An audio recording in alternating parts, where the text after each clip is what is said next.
Let's stay on the jumps. Triple jump now. Triple jump. Yulimar Rojas, big favorite. Big favorite. She got the top 5 marks of the season. She's only 7 centimeters off the world record. So if you're on world record watch, Gordon, make sure you pay attention to this one. She only has 1 loss on the year, and that was to Shanika Ricketts in Monaco when Rojas actually had the better jump, but because they went to the final jump, what's that called? What's that thing called that they're definitely going to get rid of for next year? But it's the 6th jump. I don't know. Golden jump. I'm not sure. This is Rojas's to lose. If you pull up your rankings here, we have Povea of Cuba, 2nd, Ricketts, as I mentioned, of Jamaica in 3rd. You have Couture Orji of the U.S. in 4th. She was the trials champion, but 5th in Gateshead Diamond League, 5th in Monaco. She was 4th in Rio in 2016, so she has the experience this year, but in Diamond League, she has not finished in the top 3, but it sounds like you're counting on her to get it done here and get a bronze. Yeah. 2 Jamaicans, Ricketts and Kimberly Williams, I have both in the top 5.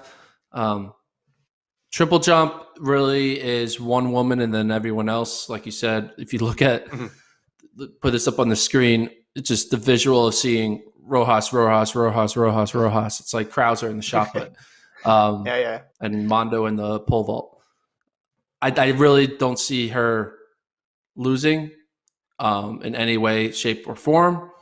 It's going to be a battle for 2nd and 3rd. And I think, Couture Orji is in the mix. She's going to need to put together a really good sequence because Orji, while she's not in the 15-meter realm, not many women are, she needs to be able to – she hasn't been really consistently in the high 14s, right? She's jumped 14.92, and then her next best jump, I'm not sure if you scroll down, Travis, on that page, her second best jump behind the 14.92 is, keep going, there it is, 14.57. And so you kind of think, all right, well, you kind of hope that she had a couple 14.7s, a 14.8 here and there, 14.6, but from talking to Carl Lewis when I was filming the Houston series, and he was talking about the long jump, and he says, you never look at who has the best PB. You look at who has the most consistent average, because people can always one-off jump something anytime, day or night. But the question is, can they consistently do it? Like, they need to be able to, he's more impressed with a lower PB that happens more often than a higher PB that only happens once.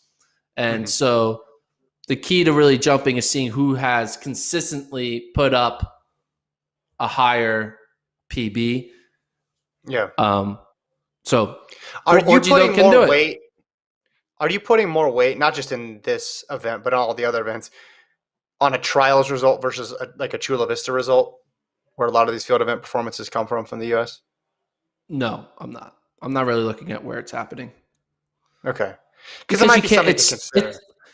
But it's COVID, and also like not everyone has an Olympic trials, like is doing well at at the Greece national championships, the same as doing well at the U.S. national champions. So you can't like give USA athletes an extra like super event that they get to compete in that non-US athletes get, So I had to kind of pick and choose factors that should or shouldn't count, and I chose location and event not counting. The only thing I did sometimes do, though, is I would look at 2019 Worlds, because that's like the most recent, everyone there was there for the same reason type performance. But I didn't look at it that strong because 2019 was 2 years ago. So as much as, hey, you won last time, it was 2 years ago, and you could be a completely different athlete then. So I liked Rojas's comments about the new jumping format in the Diamond League. I try to understand the benefit of this new competition format, and I also am curious to know who created it. It does not make any sense. It is very absurd and ridiculous. It's a very diplomatic way to put it. It's pretty funny. It's basically they're trying to create prelims and finals. I mean, does anyone get mad when the person who got second in the who won the prelim but gets third in the final? They don't get mad. They're like, yeah, but I won the prelim. That's basically what they're trying to do. They're like, but instead the final having is the. Well, no, because there's prelims and finals in like the trials and the Olympics. But they're trying to turn the individual 6 jumps into prelims and finals. You have your prelim and then a final. It's solving a problem that doesn't exist, is what it's doing. In that, because it's a diamond league. It's a diamond league competition. You're already down to a small amount of people. Just let them do the regular jumping format. It doesn't. I'm all for doing innovative stuff and tinkering and trying new stuff, but it's clearly not working and nobody likes it. On Rojas, though, I will say this. None of the other women we mentioned have jumped 15 meters. Rojas has done it 10 times. So she can just basically go to a place that other people can't go to. You know how they can fix the horizontal jumps at the Diamond League? Treat it like the pole vault. Put a line. Hey, you get 3 attempts to jump over this line. Okay. Next round, put the line a little farther away. You get 3 attempts to jump over that line. And that's what keeps you competition. Then people slowly get eliminated. Like pole vault there for 9 hours. Has that. No, I mean you can do it in pole vault. You can do it in jumping. What's the difference? Yeah, pole vault doesn't take 9 hours. But I'm just saying what. Yeah, but it's different.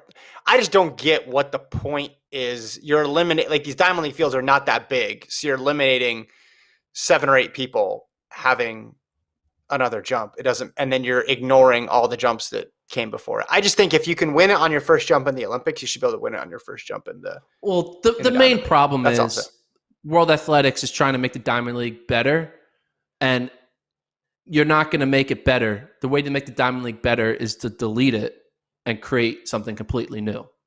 Like, well, it's like trying to doing stuff at the margins. It's like, hey, stop trying to work on your Windows 95 computer and update the fonts and the different, apps here. Mm-hmm. You just need a new computer. Get the new MacBook. That's what they need to do. And the new MacBook would be 4 majors. You started with an ad for Beats by Dre, and now you're on to MacBook reads. This is good. Gordon desperately wants a sponsorship for the podcast.